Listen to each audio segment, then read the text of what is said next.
Bonjour à tous, mon nom est François Letarte, bienvenue sur ma chaîne JDR D30, une chaîne consacrée aux jeux de rôle sur table, avec une vidéoliste et réponse à une question de JPM, excusez, qui m'a fait remarquer au moment où je fais cette vidéo-là que la vidéo du jour où est-ce que j'enregistrais ça avait pas le bon titre, parce que c'était la réponse que je vais vous faire là.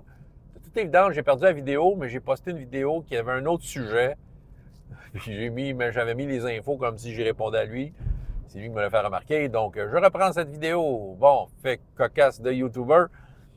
Là, maintenant, ça concernant l'OSR. Vous irez voir sa question probablement dans la description. Si ce n'est pas fait, dites-le moi.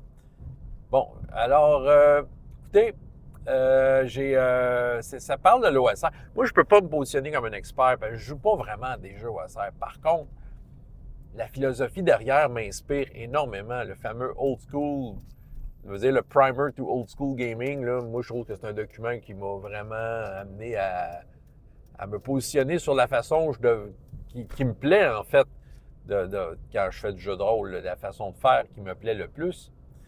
Puis, c'est ça, j'aime quand même le truc, mais non, c'est ça. En tant que joueur, en tant que meneur de jeu, je suis inspiré par ça, mais j'en fais pas. Et là, il me pose une question. Tu sais, je vais essayer de répondre par rapport à ce que je sais. Le OSR, est-ce que c'est juste une mode qui va finir par passer ou c'est quelque chose qui va rester? Et si ça s'en va, ça peut être remplacé par quoi? OK. Moi, je pense que l'OSR va être là pour rester parce que ça jamais. L'OSR ou les jeux du genre, c'est parce que ça n'a jamais vraiment arrêté d'exister. Tu sais, dans le fond, c'est inspiré des premières versions de Donjons, beaucoup, ou ces jeux de cette époque-là. Puis il y a toujours eu du monde pour jouer à ça, là. C'est ça. C'est juste que là, soudainement, parmi ces gens qui y jouent, ont voulu partager leur passion de ce genre de jeu-là et ont sorti des livres. Probablement en réponse avec ce que Donjons et Dragons était à l'époque où ces livres-là sont sortis.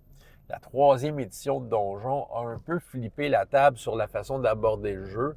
Et il y a des gens qui sont bien aperçus que ça leur convenait pas et qui préféraient faire comme qu'ils faisaient avant jusqu'à maximum la deuxième édition.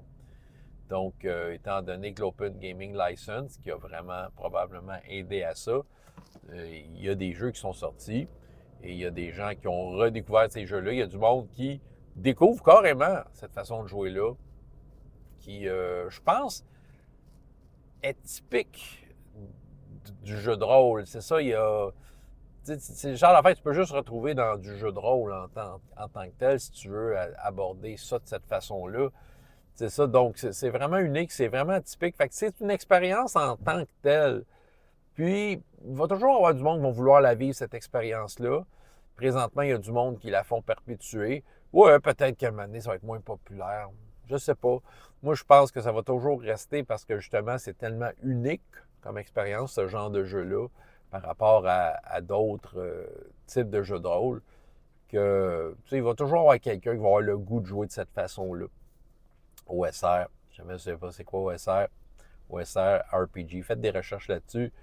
Mais dans le fond, c'est des jeux qui sont souvent assez minimalistes dans leur façon d'être présentés, dans lequel les joueurs, c'est plus les idées des joueurs qui vont driver la game que les stats à la feuille, là, entre autres. Puis là, ce n'est que la pointe de l'iceberg. Il y a beaucoup d'angles à aborder, mais c'est vraiment... Tout est basé sur la conversation. Comme les vieux donjons où est-ce qu'il n'y a pas beaucoup de règles, ben, c'était la conversation, c'était le gros bon sens de la situation qui faisait en sorte que les joueurs réussissaient ou pas des affaires. Bon, il y a une réputation d'être plus rough, plus mortel, c'est vrai, ce qui met de l'avant la prudence d'être prudent, donc de réfléchir beaucoup, beaucoup avec ta tête. Je ne dis pas que les jeux de rôle, tu réfléchis pas avec ta tête, que c'est pas OSR, mais dans des OSR, il fallait que tu penses à ton affaire, mais pas en termes de combo tactique et mathématique de ta feuille, mais plus par rapport à la situation, qu'est-ce que tu fais. Bon, là, je déblatère sur des angles d'approche. Il y a sûrement plein d'angles d'approche que je pourrais nommer et oublier. Reste que c'est ça. Bon, OK, tout ça pour venir au sujet. Dans le fond, l'OSR, moi, je pense pas que ça va s'en aller. Je pense pas que ça va être remplacé. Il y a des grandes mouvances de jeux de rôle, puis en fait, j'en souhaite plein d'autres. C'est ça. Plein de façons de découvrir le jeu de rôle. Je veux dire, les dernières années, on a comme découvert, en fait, ces fameux jeux de rôle qui sont tous MJ, comme il y en a qui aiment dire, ou en tout cas, il n'y a pas de meneur de jeu, que tout le monde est comme un peu égal autour de la table, qui amène une expérience différente, tu sais, puis c'est ça, tu sais, il y a des jeux qui ont comme plus poussé le bouton narratif, des jeux qui ont poussé plus le bouton stratégique, tactique. C'est ça qui arrive, là. Il y a des mouvements qui arrivent, qui font évoluer le jeu de rôle, et c'est tant mieux comme ça. Fait que je suis pas non plus du genre à dire il faut que le jeu de rôle reste comme qu'il était depuis toujours. Bon, c'est ça, tu sais, parce qu'il y en a qui sont OSR, puis sont pas contents des nouveautés, justement, les jeux 5J et tout le reste qui arrivent, puis qui font comme un peu les mêlés, là. Moi, perso, je trouve qu'en fait, c'est bien d'avoir tous ces jeux-là qui nous challengent. Fait que c'est ça. Bref, c'est juste une opinion de même, hein, je veux dire, on s'entend. Il n'y a rien de scientifique dans ce que je viens de vous dire. Est-ce que l'OSR est là pour rester? D'après moi, oui, tu sais, c'est ça. Peut-être pas avec la même intensité tout le temps, mais il va toujours avoir du monde qui pourrait y jouer. Puis tu sais, ça ne sera jamais vraiment remplacé. Il y aura des nouveaux courants de jeux de rôle et ce sera tant mieux. François Letarte, JDR des 30, et jusqu'à la prochaine fois, ayez autant de plaisir dans la vie que dans les jeux. Au revoir.